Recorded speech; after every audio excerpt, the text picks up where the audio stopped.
Here are 5 signs God is saying, choose to be single rather than settle. Number 1, if you believe the lie that having anyone is better than no one, God is telling you to choose singleness over settling. The pain of being alone can feel like the worst thing ever, but it's not.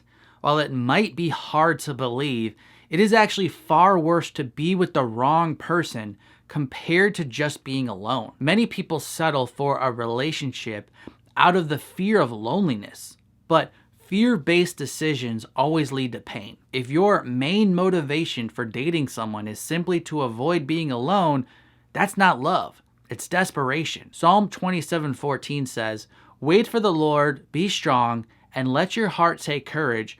Wait for the Lord." It takes strength to trust that His timing is perfect, even when it feels like everyone else is moving forward without you. When you stop believing the lie that someone is better than no one, you make room for the truth that God's plan is better than anything you could settle for. Number 2, if you are staying with a toxic person because you think that's all you deserve, God is telling you to choose singleness over settling. Whether it be from childhood trauma or lies from a previous relationship, many people have come to believe the lie that they're not worthy of being in a healthy relationship. Some people know their partner is toxic, but they stay because they believe they can only attract toxic people. But God never wants you to accept emotional abuse, manipulation, or disrespect just because you fear you won't find anything else. Psalm 139:14 says, "I praise you, for I am fearfully and wonderfully made." When you truly believe that,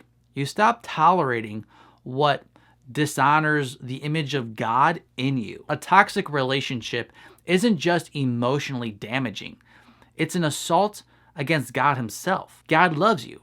He doesn't want you to settle for someone who disrespects you. Number 3, if you would need to force yourself to be with someone rather than really wanting this relationship, God is telling you to choose singleness over settling. Real love always involves sacrifice, but biblically, a love-based sacrifice is done joyfully.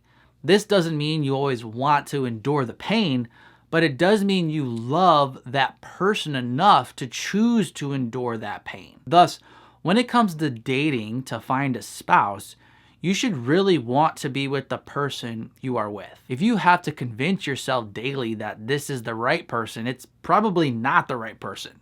Love built on obligation instead of genuine connection will always crumble under pressure.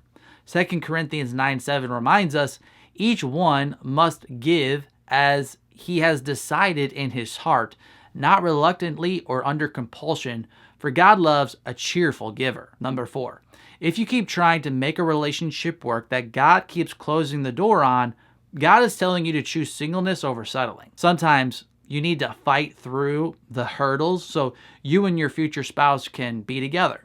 However, when God actually wants you with someone, the energy you are putting in will result in progress, healing, and moving forward. If you keep trying to make it work, but it always ends in disaster, it's not just bad luck, it's divine intervention. Revelation 3:7 says, "What He opens, no one can shut, and what He shuts, no one can open." While this verse isn't directly about relationships, it's certainly not hard to see how this principle applies. When God closes a relationship door, He's not being cruel, He's actually being kind. He knows that if you walked through it, you'd miss something far better that He has prepared for you in the future. You may be tempted to reopen what God has closed, especially if you still have feelings for someone. But peace is never produced through disobedience.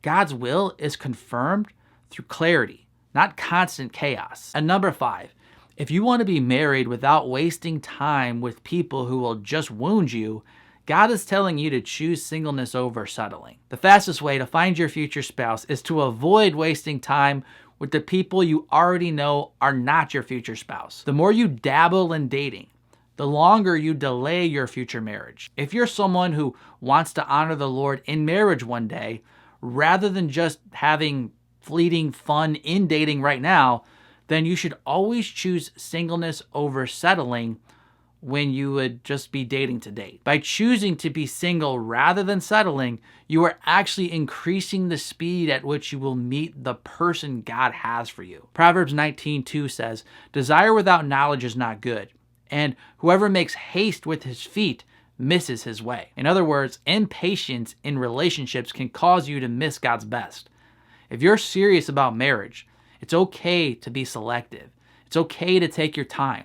It's okay to say no to people who don't share your purpose or spiritual maturity. Waiting may feel like you're losing time, but in reality, it's saving you from years of unnecessary pain. And here's a related video called 5 Thoughts Satan is Using to Keep You Unmarried. I'm Mark from ApplyGodsWord.com. Until next time, God bless.